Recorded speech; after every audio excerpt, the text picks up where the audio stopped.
cardiologist Dr. Glenn Sayat. Dr. Glenn, good morning. Migs Busos po, dito po sa DZMM.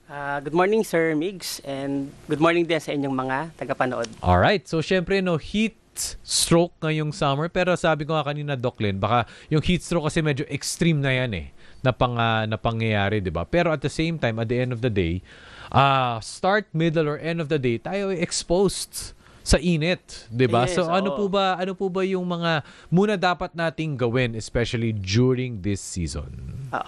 Ngayon kasing tag-init, 'di ba? Sobrang tindi ng sikat ng araw. So ang natural kasing mechanism ng ating katawan pag tayo ay exposed sa init ay mag-vasodilate ang ating mga ugat. So ang pag-vasodilate o pagbuka ng mga ugat ng ating katawan ay mekanismo ng katawan natin para mag-dissipate o pasingawin yung sobrang init. So pag nangyayari yun, so pwedeng mas bumilis ang tibok ng puso, pwedeng magkameron ng electrolyte imbalances sa sobrang init, at yung mga taong vulnerable o yung mga taong may mga sakit sa puso, may mahinang puso, may heart failure, may hypertension, sila yung vulnerable sa mga complications. At kahit anong sitwasyon no? Doc, kasi kahit sabihin natin nasa initan ka, actually, pagkaligo mo pa lang ang init na. 'Di ba? Lalo na kapag hindi well ventilated ang tahanan, feeling mo rin pag nasa bahay ka or apartment ka, napakainit, 'di ba, Doc? So at home at least, ano yung mga siguro tips para sa mga kababayan natin para kahit paano hindi ma-expose sa sobrang init? So, minsan kasi hindi naman may iwasan na lalabas talaga ng bahay, o yung iba talaga gusto talaga mag-exercise. So, ang nararapat na gawin, piliin ng tamang oras. So, umiwas sa time o oras kung kailan matindi ang sikat ng araw. So, pinakamaganda before 9 a.m. or after 4 p.m. na. Yun yung pinakamagandang oras lumabas ng bahay. Pero kung hindi maiiwasan, kung talaga may pupuntahan ng tanghali, pinakamaganda syempre magpayong, magsuot ng maginhawang damit, at mas maganda kung may dala talagang sariling tumbler, para ready mag-hydrate. Kung mauhaw, pwedeng uminom agad. So Doc, sa usaping cardiology, ano po ang pinaka-direct relation ng init sa usaping puso?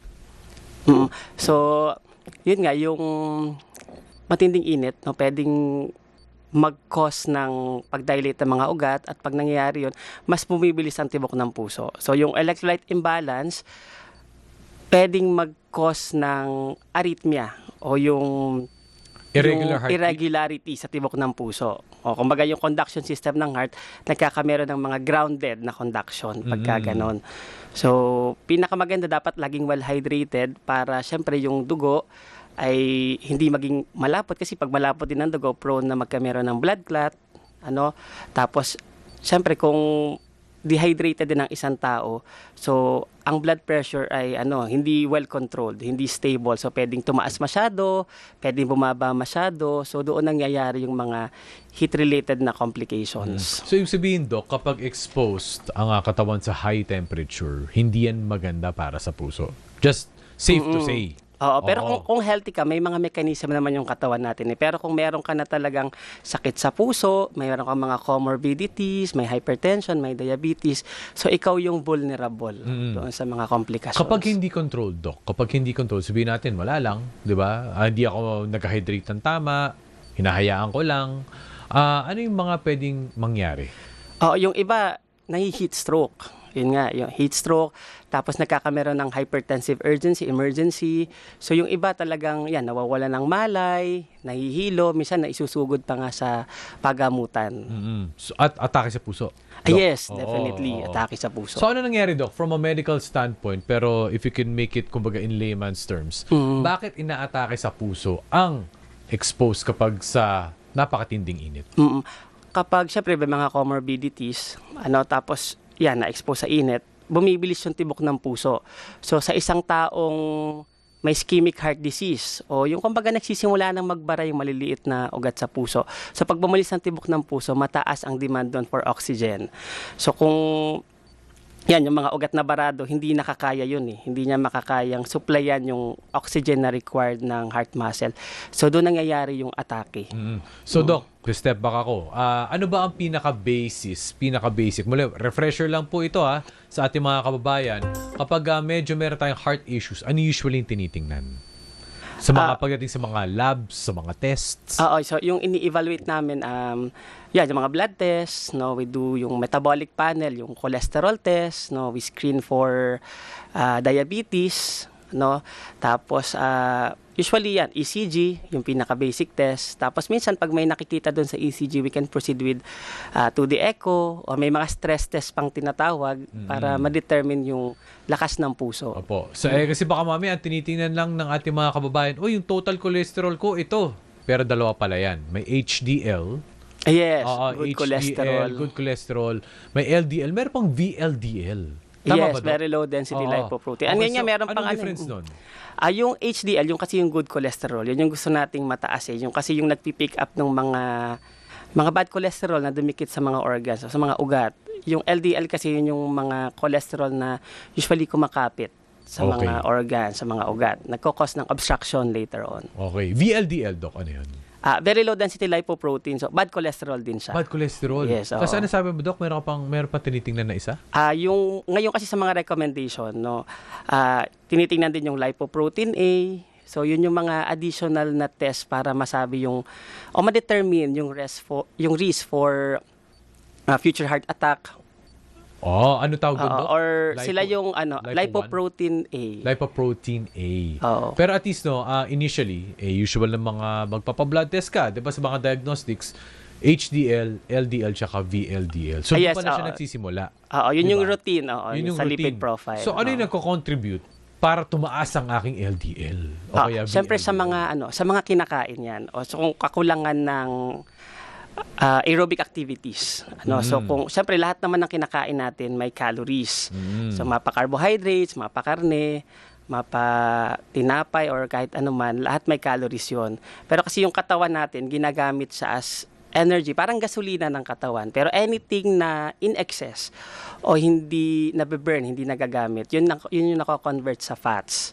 So, katulad ng Doc, ano yung mga contributors ngayon? Kasi nga, pag sa lifestyle medicine, di ba, sa mga lifestyle diseases, they say yung exposed tayo ngayon sa klase ng pagkain, contribute not just to the cholesterol, pero yun din sa blood sugar. So, sa diabetes marker ka naman. So, saka-saka na siya, Doc. Yes, Ano yung interconnected. interconnected eh. Ano yung mga usual na mga pagkain na, nako, parang, Siyempre, yata, yung cholesterol mga- yata yan Yung mga fried, yan, mataas ang cholesterol niyan. Tapos yung mga, siyempre, mga masisebo, mga matatamis na pagkain. So, Oo. kung pwede pa rin namang tubikim, pero mas maganda in moderation. pa din. Tama, At saka opo. mas maganda talaga exercise. Yes. At oo. least 30 minutes per day yun eh. Okay. Sige, na Doc. aerobic.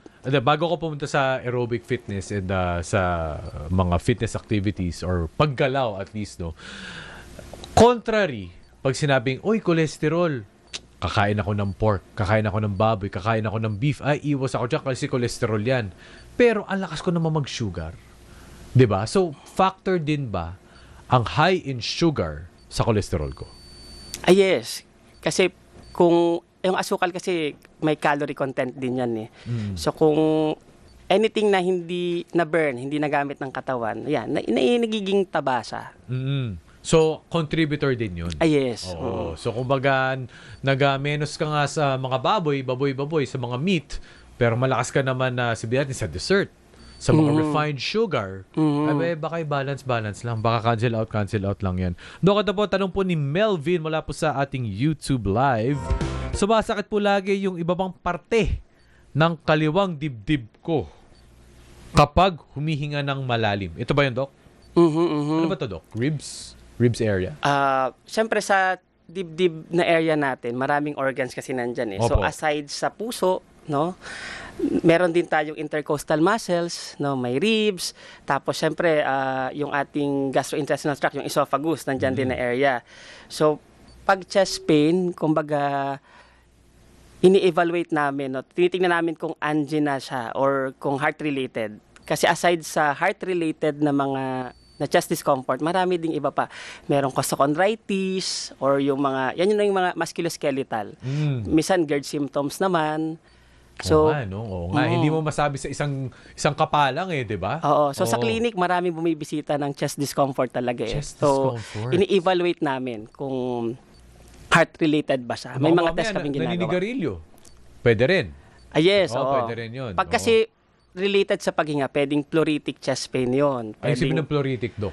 Pwedeng yung pleural cavity sa dibdib, yung sa loob ng chest, pwedeng may pamamaga doon. Minsan may pneumonia, may infection. So, clearly, Melvin, siguro maganda magpa-check up. Maganda Pinakamabuti pa rin makita siya in person, face to face. face to face. If ever magpapa-test siya, kung kaya ng kanyang oras, ano mga klaseng tests ang mga pwedeng ma-recommenda? Para makita yun? For sure, pag siya ay nagpa-check up face to face, i-evaluate siya, tapos doon madedetermine kung ano ang bagay na test sa So, kanya. face to face talaga. dapat. Kasi we base on medical history, no, and then physical exam bago kami nag-order ng mga test. Ito, Doc, may kinalaman ba yun? May kinalaman po ba ito sa pag-inom ng matatamis at matataba? Pagkain? Matatamis at matatabang pagkain. Non-conclusive. Yes, oo. Non-conclusive. Oo. So, kailangan, Melvin, sana po meron kang kakilala or at least mabisitang doktor. Oo, nire-recommend ko makita Oo. siya face to face Oo. para kabuuan yung makita. Oo, kasi mahirap magsabi lang, baka mamaya iba pala, di ba? Iba-ibang mga pwedeng mga causes dahil dyan. Hello, Ben Francis. I usually take long walks with water on the side. Minsan magbabike or running. Si Tita Lina Ho, mula po ng Plaridel, Bulacan.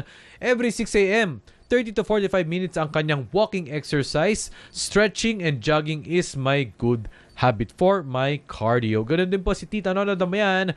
6 a.m. walking exercise ang kanyang movement time every day, every morning. Sabi mo kanina, Doc, importante ang aerobic activities. Ano ba muna yung sabihin ng aerobic?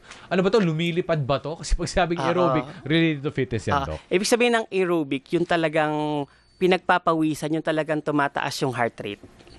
So, yan, brisk walking, jogging, yun yung masasabi nating aerobic.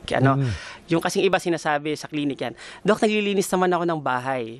Pero yung paglilinis ng bahay kasi very minimal lang yung pagtaas ng heart rate dun eh.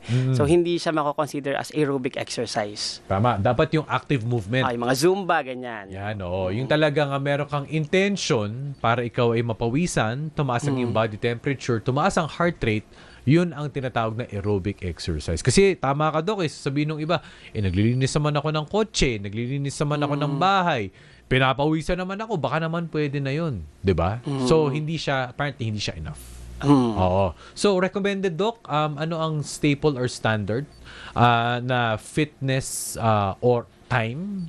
Daily ba to? Pwede bang 2 times a week lang muna? 3 times a week? 30 minutes per day. Yun yung recommendation. Pero kung hindi kaya ng everyday, 1 hour every other day. 1 hour every other day. Okay, so sana hindi po kayo ma-overwhelm. O basta importante may movement. May aerobic exercise, yun nga sabi nga ni Doc, yung medyo tumataas, nag-elevate konti yung heart rate. Question po dito, healthier po ba, Doc, ang food kapag air fryer ang ginamit? Air fried from Armand. Siyempre pag air fried, mas hindi gumagamit usually ng mantika eh. So I think healthy naman 'yon, no. So at least nami-minimize. Nami-minimize. Pero kasi minsan kapag yung ini-air fry mo, mataba din. Oo. Kumbaga yung mantika niya galing doon sa mismong karne, di ba? Pero at least hindi mo siya piniprito. Oo. Kasi yung bakit nga ba, Doc? Bakit nga ba ang mga cooking oil is yung ingredients sa hindi siya ganun ka healthy or safe? Kasi yung mantika kasi yung oil, no, yung fats, mataas ang calories niyan as kumpara sa sa carbohydrates, sa protein. So yung calorie content ng fats talagang mas mataas. Tapos lalo pa, Doc, kapag nagsi-street food, yung mga nagpi-fishball, nagkikikiam. Oo. Tapos reuse ng ano yun. Hindi mo naman masasabing si kuyang nagbebenta ay araw-araw nagpapalit ng mantika. Ano din po ang nun, Doc? Health implication. Kasi yung 'di ba yung mga ganyan, yun yung very accessible nandyan na eh. So as much as possible avoid pero ayun, kumbaga you have to be intentional doon sa iyong sa health goal mo. So tama. hanap ka talaga ng ng healthier alternative. Ano. Pero, Dok, kung talagang hindi maiwasan, kung talagang kailangan magprito, kasi iba-iba yung mga oil eh. May ano ko ba doon, Dok? Vegetable i-re-recommend oil ka ba? pa din rather than animal fat. Okay, vegetable oil compared to... Pero basta prito, talagang in moderation. Iwasan na lang, no? Iwasan na lang. Mula po kay Alan Reyes, last question, Doc. Madali po akong hingalin when walking. Pero nung nag-abroad po ako na malamig, kahit mahaba ang aking lakarin, hindi ako hinihingal. May diferensya po ba ako sa heart? Thank you. Siyempre yung weather kasi no na malamig, mas ano yun, kumbaga mas kaya mo mag-exercise na matagal kasi malamig eh. Pag kasi mainit, may added stress yun yung init. Mas mabilis pagpawisan, mas mabilis nare-release kasi yung electrolytes natin sa pawis.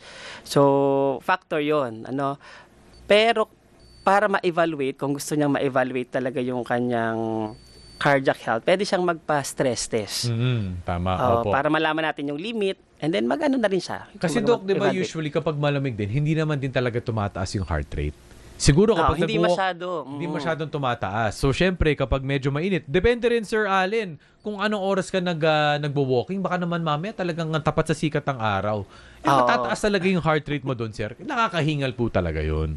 Pero sana naman, wala naman po tayong problema sa ating puso. Pero yun din po, kung tingin yung medyo may off, when in doubt, magpatingin na lang po tayo.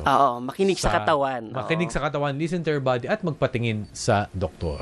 Panghuli na lang po, Doc Glenn, mensahe niyo po para sa ating mga viewers and listeners. So, yan.